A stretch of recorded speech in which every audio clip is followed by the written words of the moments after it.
Should minimum education be a criteria for contesting elections? Before I answer that, let me tell you why I'm doing this video.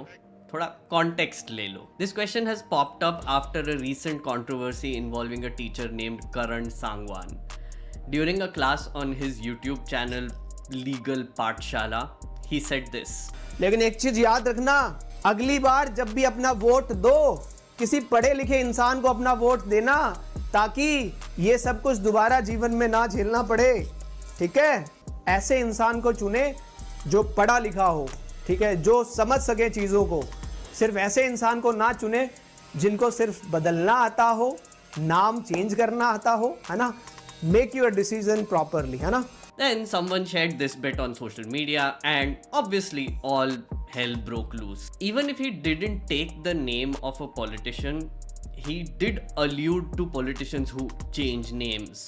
You also get a sense of frustration from the way he's speaking. From the looks of it, he was doing a class discussing the new laws presented by the government to replace the Indian Penal Code. How do I know this? Because I matched the sections in the background with the law, which is the Bharat Nagrik Suraksha Samhita 2023. Yes, my investigative skills are amazeballs. I know. Anyway, Karan is also a teacher with edtech platform Unacademy. After this clip went viral, pro-BJP folks screamed foul and demanded that action should be taken against Sangwan. They said that a teacher should not give such opinions during his classes, which would ask students to vote in a certain way. Roman Saini, the co-founder of Unacademy, put out this statement on Twitter. We are an education platform that is deeply committed to imparting quality education. To do this, we have in place a strict code of conduct for all our educators. The classroom is not a place to share personal opinions and views as they can wrongly influence them. In the current situation, we were forced to part ways with Karan Sangwan as he was in breach of the code of conduct. I mean, not surprising. I don't expect people who run businesses in India today to grow a spine, stand up and defend anything or anyone against an internet mob.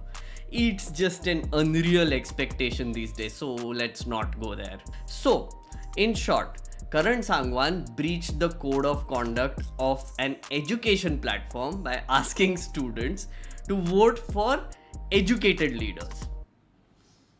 Okay then. Now there is an ongoing debate about whether he should have been fired, whether teachers should give personal opinions during classes, and should Unacademy be called out for this behavior. But beyond all of this, I thought there was a way more important question that is being asked or should be asked. It keeps coming up, and I'm sure if you are interested in politics, you have at least thought about this. Should minimum education be a criteria for contesting elections? So in this video, I'm going to use Karan's firing as a case study and answer this question. Let's go.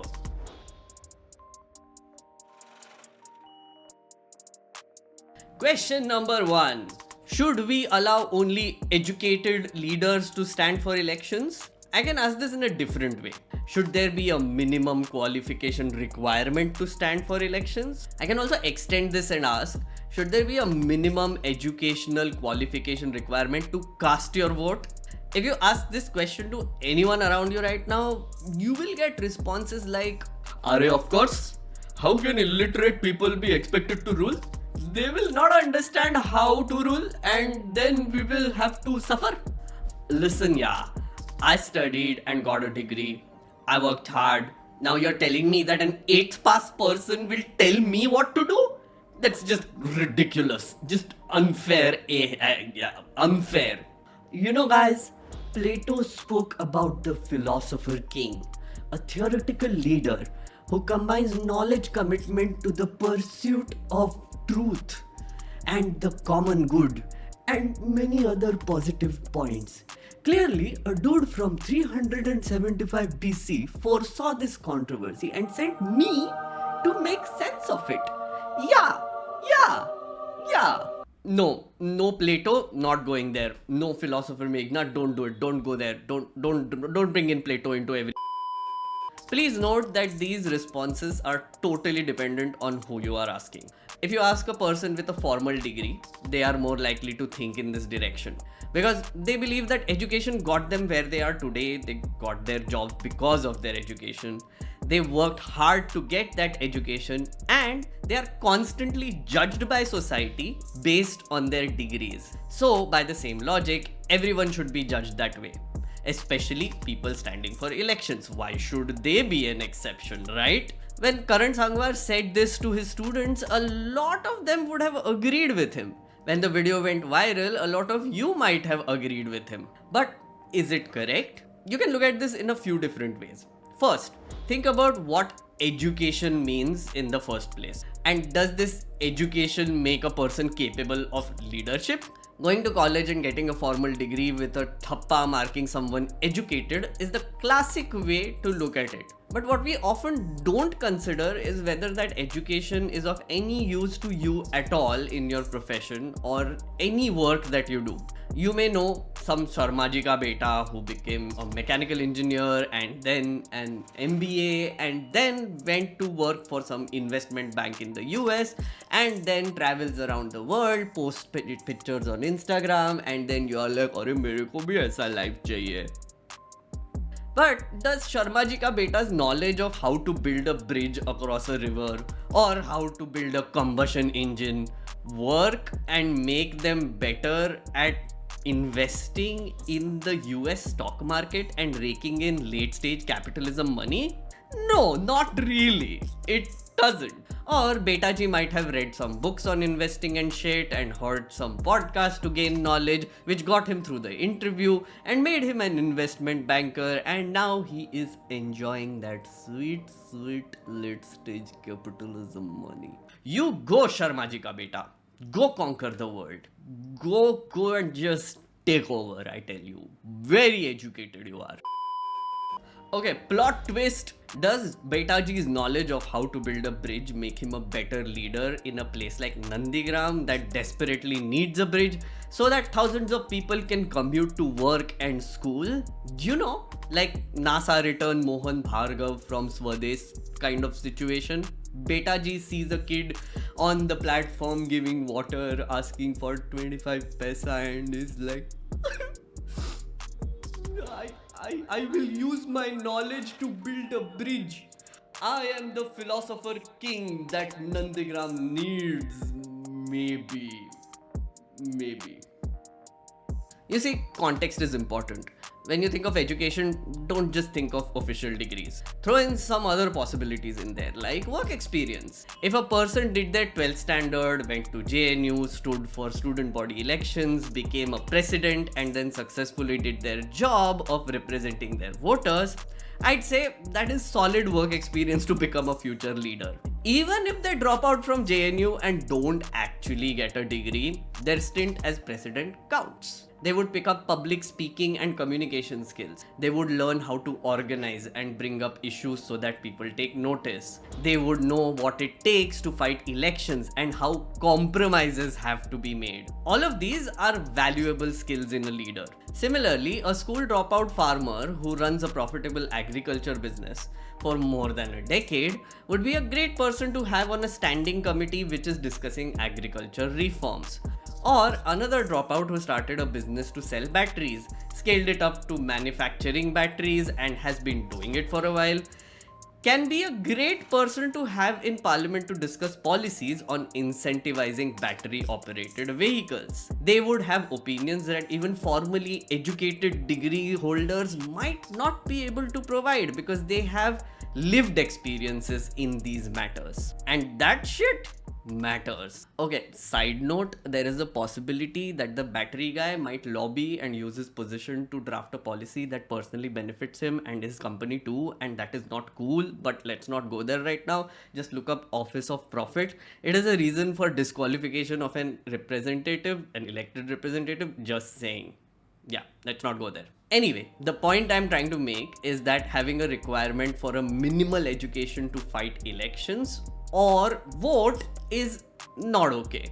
That opinion stinks of privilege. It also creates an unreal criteria for people who don't have means to get formal education. There are kids who have been forced to drop out of school to support their families. The average dropout rate in India is 12.6% in secondary school, which means if 1,000 kids go to school, 126 of them do not complete secondary education. In states like Bihar and Punjab, the dropout rates are as high as 20%. And that's worrying. Look, there is no doubt that getting educated is one of the ways to make your life better.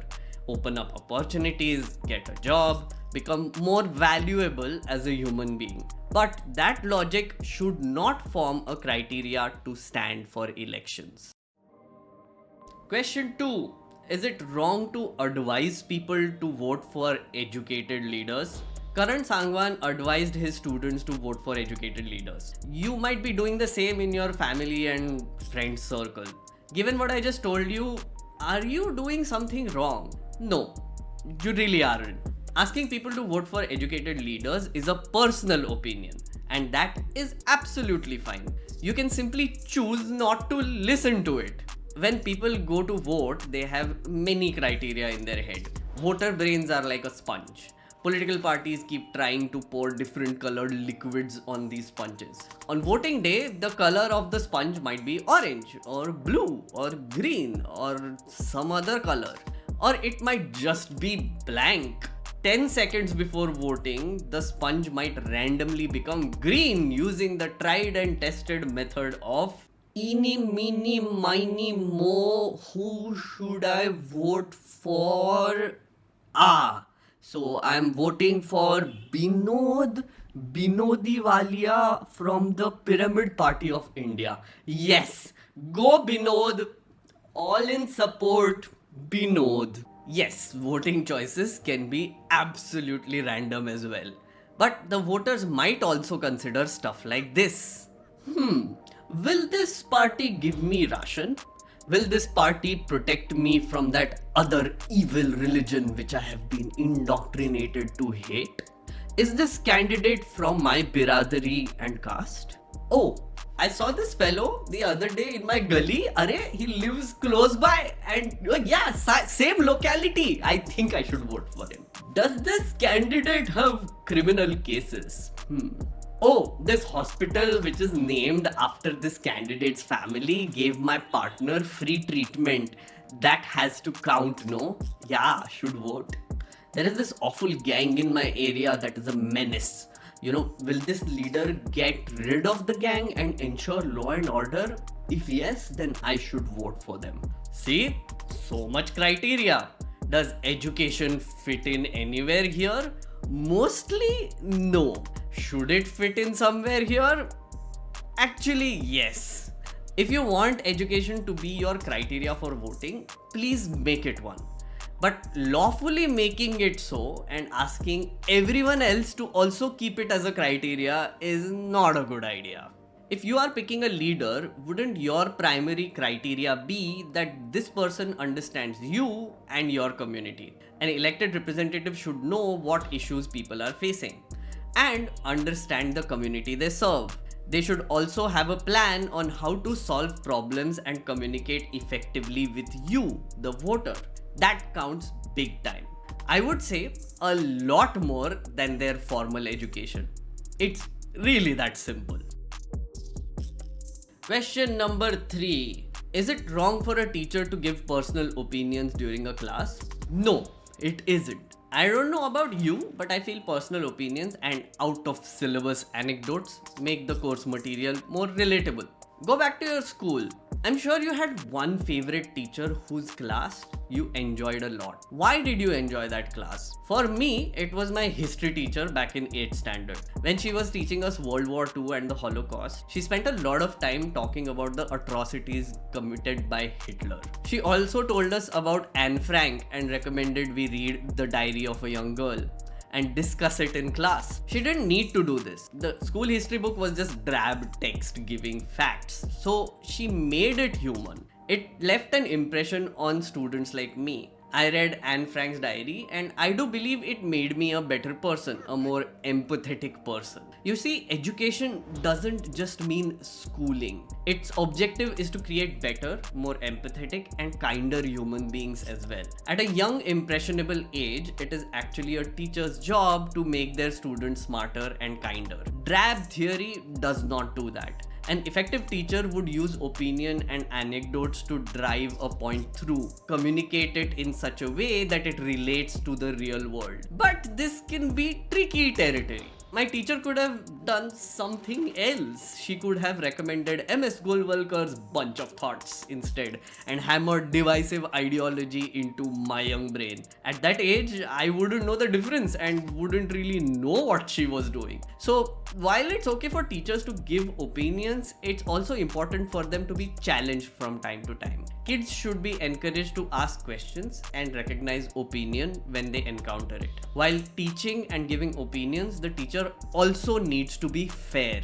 They should allow counter opinions and tell students whenever they are giving an opinion. Bias is present in every human being. What's important is being fair and open about your bias when you are in a public facing role. It was not wrong for Karan Sangwan to give his opinion, but it's ultimately up to his students to take it at face value or challenge it. Question number 4. Should a teacher who gave an opinion about voting for educated leaders be fired from their job? Absolutely not. Because it's unfair as hell. Do I need to say more? Really, do I need to? In any case, he was giving an opinion on his personal YouTube channel, not in an Unacademy class. That should matter too, right? Question number 5. Is it okay to call out Unacademy for firing Karan Sangwan? Yes, it is. But at the same time, Unacademy is a private company and they have a right to hire and fire people according to what they believe is important. Co-founder Roman Saini indicated towards a violation of their code of conduct. I tried to find out what it is and it led me to this post from December 2019 by Ankita Tandon, VP Content at Unacademy. They have some do's and don'ts listed out. Stuff like respect fellow educators and learners. Don't bully or harass. Don't use content which incites or promotes violence. There is also another one which says encourage healthy discussions that foster exchange of ideas. Does that mean it was okay for Sangwan to spark this debate during his class if he was approaching it in the form of sparking an exchange of ideas? Like poke poke, nudge nudge and make his student think type of thing? I don't know. But it's up to Unacademy to figure this one out. On your part, if you think the firing is unfair, call them out for it. If the firing has created public outrage, then Unacademy needs to face it, deal with it and address it, which I think they have by firing him. I hope this gave you some clarity. Next time someone says stuff like, oh, only educated leaders should be allowed to stand for elections, okay? Do share this video with them. Hopefully it will give them some clarity too. Thank you for watching and see you in the next video.